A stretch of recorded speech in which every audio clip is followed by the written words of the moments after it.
다들 들어보셨죠? 믿음으로 말미암아 의롭다 칭함을 얻었다. 로마서에 흐르는 바울의 중심 사상인데요.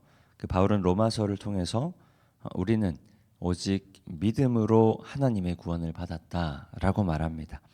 하나님의 구원이 어떤 개인의 잘남이나 어떤 개인의 노력을 통해서 이루어지는 것이 아니라 전적으로 하나님의 은혜로 이루어졌다라는 겁니다. 로마서 8장 1절과 2절 말씀 함께 읽겠습니다.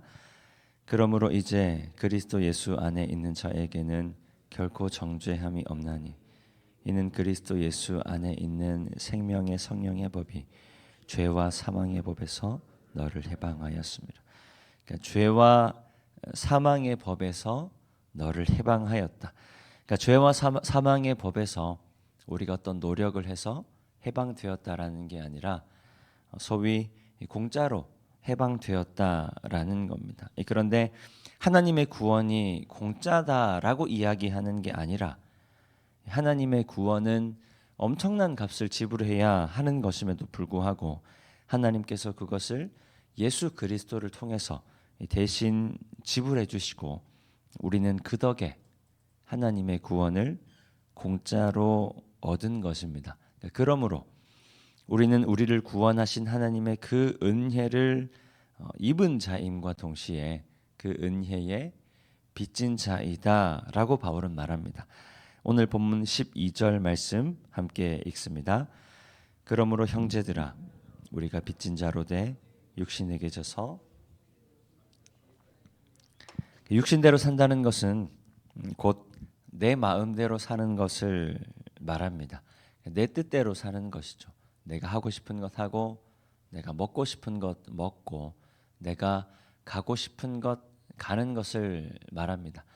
우리가 일반적으로 살아가는데 하고 싶은 것 하고 먹고 싶은 것 먹고 가고 싶은 것 가는 것은 큰 문제가 되는 건 아니죠. 그런데 바울이 이야기하는 것은 하나님이 배제되어 있는 삶을 이야기하는 겁니다. 예수를 믿는다라고 이야기는 하지만 예수를 믿는 사람답게 살지 않은 것을 말하는 거죠. 내가 예수를 믿는다고 이야기하지만 내 삶에 예수님의 말씀은 전혀 선택의 기준이 되지 않는 겁니다.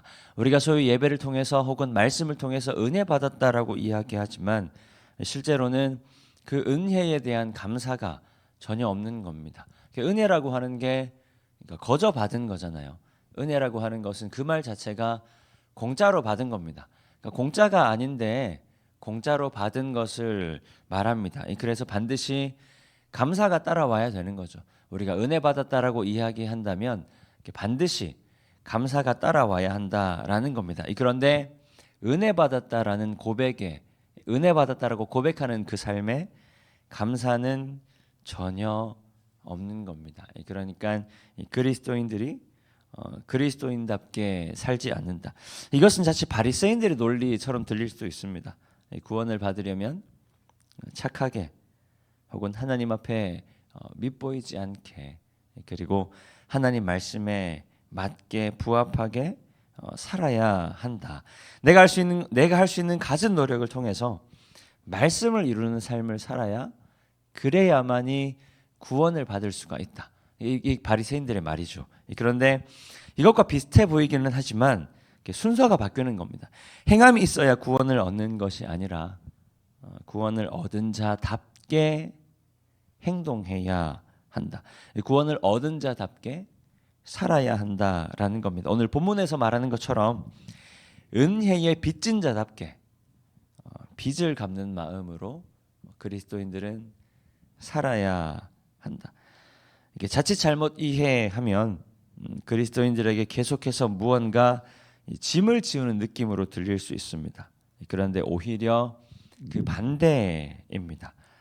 무엇을 해야 하는가를 바울은 이야기하는 것이 아니라 내가 누구인지를 깨달아야 한다라고 바울은 말하고 있는 겁니다.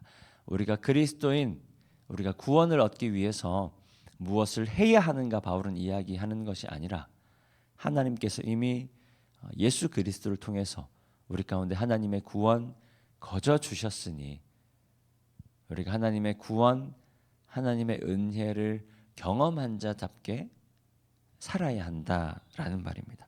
오늘 본문 14절과 15절 말씀 함께 읽습니다. 무릇 하나님의 영으로 인도함을 받는 사람은 곧 하나님의 아들이라. 너희는 다시 무서워하는 종의 영을 받지 아니하고 아빠 아버지라고 부르짖느니라. 예수님을 믿는 자들은 기본적으로 하나님의 아들입니다.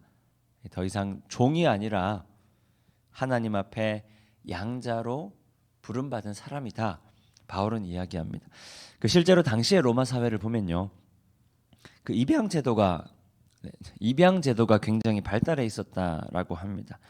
한 가정에 양자로 들어가게 되면 그 사람이 갖고 있던 원래의 신분이나 빚을 포함한 모든 것이 사라지게 되고 그 가정의 일원이 되는 거죠.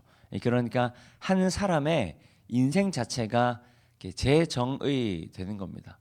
우리가 흔히 이제 컴퓨터 같은 거 이제 리셋한다라고 이야기하잖아요. 무언가 잘 안 되거나 뭔가 문제가 생겼을 때 컴퓨터를 다시 껐다 켜는 겁니다. 휴대폰도 마찬가지죠. 휴대폰뿐만 아니라 다른 모든 기계들도 우리가 뭔가 잘 안 된다 싶으면 다시 껐다가 켜는 경우들이 있잖아요. 껐다가 켜면 다시 이제 정상 작동하는 경우들이 있습니다. 마치 그런 것처럼 한 사람의 인생을 마치 껐다가 켜는 것과 같은 거죠. 그 사람이 입양되기 이전에 어떤 삶을 살았느냐, 어떤 재산을 갖고 있었느냐, 어떤 신분을 갖고 있었느냐, 이런 건 하나도 중요하지 않게 되는 겁니다. 그게 어떤 것이었든지 간에 입양을 되는 순간에 그 모든 것이 재정의 새로운 것으로 바뀐다라는 거죠. 단순히 어떤 도의적인 것뿐만 아니라 법적인 것까지도 모두 다 새로운 것으로 바뀐다라는 겁니다. 그러니까 그 사람이 이전에 어떤 삶을 살았는가는 하나도 중요하지가 않습니다. 왜냐하면 이제는 새로운 가정의 자녀가 되었기 때문입니다.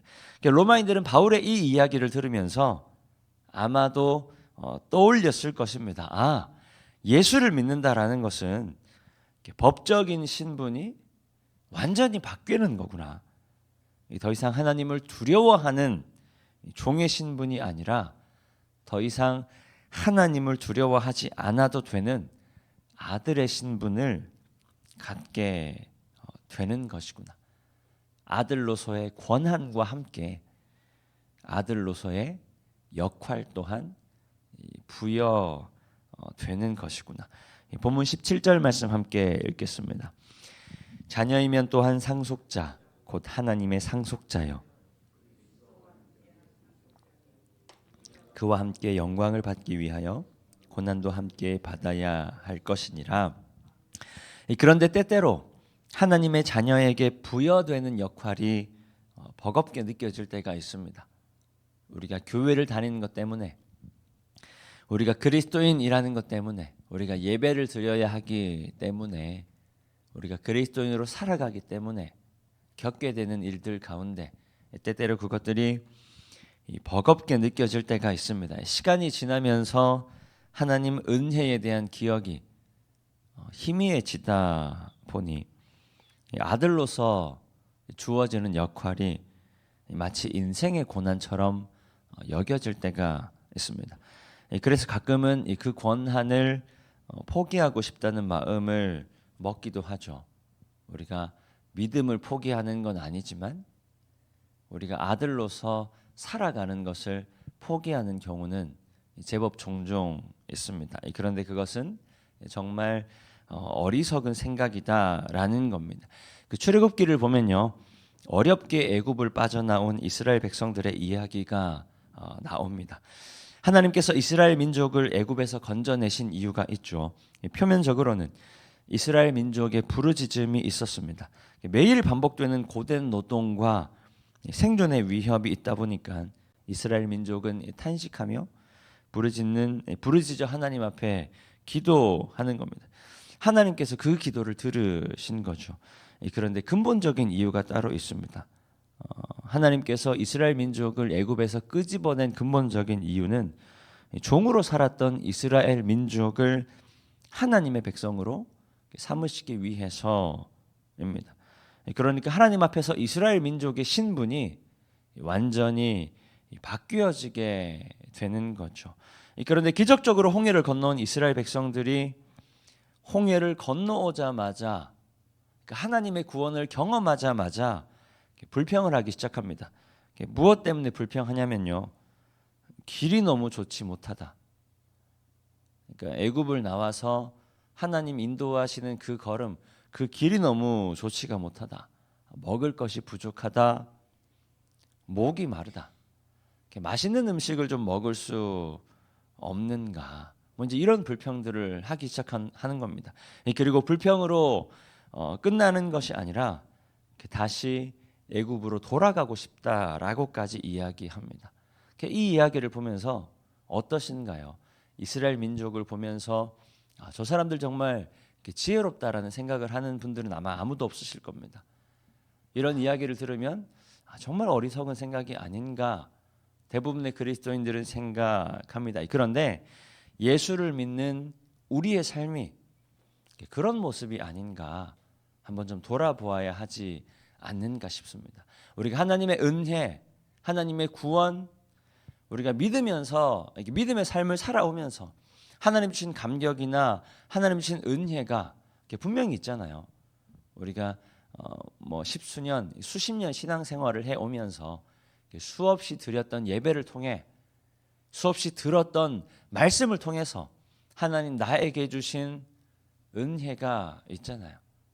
하나님 나에게 주신 감격이 있잖아요. 우리가 그 은혜 가운데 결단이 있잖아요. 얼마나 많은 순간 우리가 은혜를 경험하고 얼마나 많은 순간 우리가 하나님 앞에 우리의 삶을 결단했습니까? 그런데 반대로 때때로 마주하게 되는 어려움들 때문에 우리는 너무나 쉽게 하나님 주신 은혜를 포기해버리는 것은 아닌가. 우리는 너무나 쉽게 하나님 주신 아들로서의 권한을 포기해버리는 것은 아닌가. 하나님 은혜 입술로는 수백 번 아니 수천 번까지도 고백하지만 실제 삶에서는 다 잊어버리고 매일 부딪히는 삶의 무게로 우리가 고난, 불평, 불만만 생각하고 있지는 않는가. 하나님 때문에 당하는 어려움이 아님에도 불구하고 탓하고 원망할 사람이 필요해서 모든 짐을 하나님께 내어 던져버리는 것은 아닌가. 우리가 오늘 말씀을 통해서 또 기도함을 통해서 우리 안에 하나님의 그 은혜가 회복되기를 소망합니다. 우리가 더 이상 종이 아니라 우리가 더 이상 육신을 쫓아 살아가는 사람들이 아니라 하나님의 은혜를 쫓아 살아가는 사람임을 기억하며 이미 우리 가운데 허락하신 하나님의 구원을 하나님의 은혜를 소유한 자임을 기억하며 그렇게 오늘 하루도 육신을 따라 살아갈 것이 아니라 하나님 말씀을 따라 살아가는 모든 성도님들이 되시기를 축복합니다. 또 그 말씀을 따라 살아감을 통해서 우리 안에 연약해진 하나님 자녀로서의 삶, 또 하나님 자녀로서의 그 은혜의 기억이 또 회복되는 귀한 날 되시기를 축복합니다. 이 시간 주신 말씀 기억하며 함께 기도하겠습니다.